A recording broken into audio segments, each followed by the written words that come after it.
Are you a high performer because of your habits? Or are you a high performer in spite of your habits?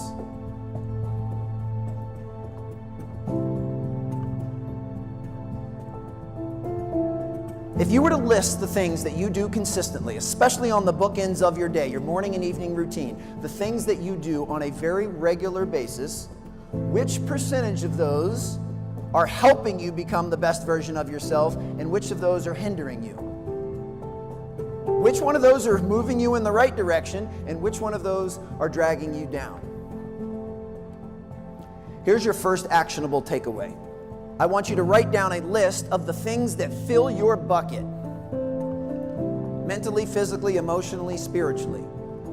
The things that charge you up, the things that give you energy, the things that make you smile, the things that add to your confidence level. I want you to write those things down. Then on the other side of the paper, with honesty and vulnerability, I want you to write down how you've been spending the bookends of your day. How you've been spending your morning and evening routine. How have you been spending the first 60 minutes after you wake up and the last 60 minutes before you go to bed?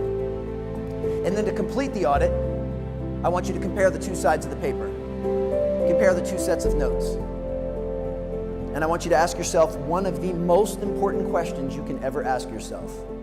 Are you doing the things that you know you need to do to be your best self? Are you doing the things you feel you should be doing to become your best self?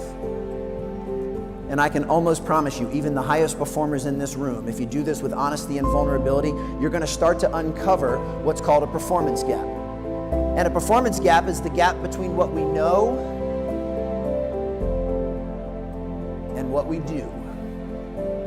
And even the highest performers in the world have a series of performance gaps, but they have worked relentlessly to make those at a razor's thin edge.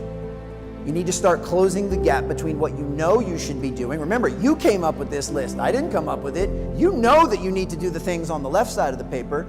Now it's up to you to make the time to prioritize yourself and emphasize self-care so that you start doing the things that are on the right side of the paper. And you don't have to change everything at once. Start to sprinkle some of the stuff from the left side over onto the right side, even if it's only 5 to 10 minutes at a time.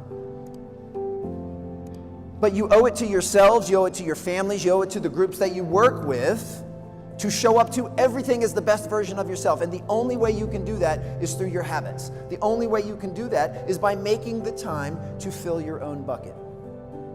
So those are our habits.